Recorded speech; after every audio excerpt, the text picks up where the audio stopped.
तो आज हम एक ऐसी टेक्नोलॉजी को समझने की कोशिश कर रहे हैं जो सचमुच दुनिया बदल रही है। लार्ज लैंग्वेज मॉडल्स, या जिन्हें हम LLMs भी कहते हैं।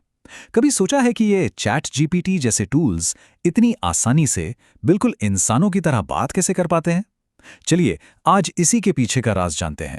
देखिए, 2022 के आखिर में चैट जीपीटी नाम का एक नया ऐप आया और उसने पूरी दुनिया में जैसे तहलका ही मचा दिया। जानते हैं कितने यूजर्स हो गए थे उसके? 10 करोड़ हर महीने। और ये सब हुआ सिर्फ 2 महीनों में। मतलब टिकटॉक और इंस्टाग्राम को मिलाकर भी इतनी तेजी से कोई नहीं बढ़ा था।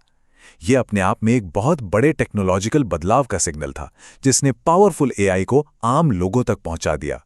तो इस क्रांति को सही से समझने के लिए हमें इसकी जड़ तक जाना होगा। आखिर ये टेक्नोलॉजी है क्या? चलिए इसी में थोड़ा और गहराई से उतरते हैं।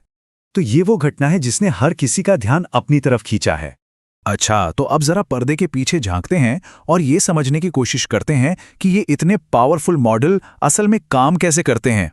तो देखिए, एक LLM असल में एक बहुत ही बड़ा और कॉम्प्लेक्स सिस्टम है, जिसे इंसानी भाषा को समझने और लिखने के लिए ही डिजाइन किया गया है। इसको एक ऐसे विशाल डिजिटल दिमाग की तरह समझिए जिसने इंटरनेट पर मौजूद अरबों किताबें और आर्टिकल्स पढ़ रखे हैं। इसे समझने का एक बहुत ही आसान तरीका है हमारे फोन के कीबोर्ड से। जब हम टाइप करते हैं तो कीबोर्ड हमें अगला शब्द सजेस्ट करता है ना? बस LLM भी कुछ वैसा ही करता है, लेकिन बहुत ही बड़े स्केल पर। इसका मुख्य काम बस ये अनुमान लगाना है कि अगला सबसे सही शब्द कौन सा होगा। और इस फील्ड में तरक्की की रफ्तार तो देखिए, मतलब कमाल ही है। कुछ ही सालों में हम सिंपल टेक्स्ट बनाने वाले मॉडल से आगे बढ़कर ऐसे मॉडल्स तक पहुंच गए हैं जो मुश्किल से मुश्किल प्रॉब्लम को स्टेप बाय स्टेप सॉल्व कर सकते हैं। तो फिर इन मॉडलों से वो नतीजे कैसे मिलते हैं जो हमें चाहिए? देखिए, ये कोई जादुई चिराग नहीं है।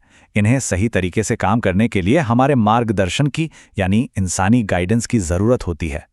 हमें जो जवाब मिलता है उसकी क्वालिटी सीधे सीधे हमारे सवाल की क्वालिटी पर निर्भर करती है, और इसी कला को कहते हैं प्रॉम्प्ट इंजीनियरिंग। मतलब एआई की इस दुनिया में ये एक बहुत जरूरी स्किल बन गई है। और ये स्लाइड इस फर्क को बहुत अच्छे से दिखाती है। अगर हम सिर्फ ये पूछें कि मुझे बिजनेस में LLMs के बारे में बताओ, तो एक बहुत ही जनरल सा जवाब मिलेगा। लेकिन अगर हम कहें एक बिजनेस कंसल्टेंट की तरह सोचो और बताओ कि बैंकिंग इंडस्ट्री में LLMs कैसे काम आ रहे हैं 3 पॉइंट्स में एक उदाहरण के साथ, तो हमें एक बहुत ही सटीक और काम का जवाब मिलेगा। और बात सिर्फ प्रॉम्प्ट्स तक ही सीमित नहीं है। इन मॉडलों को इंसानी मूल्यों के हिसाब से ढालने के लिए ह्यूमन फीडबैक से रीएनफोर्समेंट लर्निंग जैसी तकनीकों से फाइन ट्यून भी किया जाता है। ये ट्रेनिंग स्टेप बहुत जरूरी है ताकि ये मॉडल मददगार, सच्चे और किसी को नुकसान न पहुंचाने वाले बने। अच्छा, अब जब हम ये जान गए हैं कि ये काम कैसे करते हैं, तो आइए देखते हैं कि असल दुनिया में इनका असर कहां-कहां पड़ रहा है। 50 रियल वर्ल्ड एप्लीकेशंस का ये एनालिसिस साफ दिखाता है कि टेक सेक्टर तो सबसे आगे है ही, लेकिन LLMs हेल्थ केयर से लेकर मैन्युफैक्चरिंग तक लगभग हर इंडस्ट्री को बदल रहे हैं। जैसे मेडिकल फील्ड में GPT-4 की मदद से डॉक्टर्स मुश्किल केसेस को बेहतर ढंग से संभाल पा रहे हैं। या फिर बिजनेस में बैंक अब मॉर्गेज एप्लीकेशन जैसे जटिल कामों को ऑटोमेट करने के लिए LLMs का इस्तेमाल कर रहे हैं। इनके प्रैक्टिकल एप्लीकेशंस पहले से ही काफी गहरे हैं। लेकिन इनकी इतनी सारी खूबियों के बावजूद इनके सामने कुछ बड़ी चुनौतियां भी हैं जिन्हें समझना बहुत जरूरी है, अगर हम इनका सुरक्षित और बड़े पैमाने पर इस्तेमाल करना चाहते हैं। इस स्लाइड में जो वाकई दिलचस्प बात है वो है इन चुनौतियों का ब्रेकडाउन। जैसे एक बड़ी समस्या है हेलुसिनेशन। इसका मतलब है कि मॉडल कभी-कभी ऐसी जानकारी दे देता है जो सुनने में तो सही लगती है, पर असल में पूरी तरह से गलत होती है। ये एक बहुत बड़ी रुकावट है जिसे दूर करना होगा। और सिर्फ डेटा की ही बात नहीं है। इन मॉडलों को ट्रेन करने और चलाने में जो कंप्यूटिंग पावर और बिजली लगती है, वो भी एक बहुत बड़ी चुनौती है।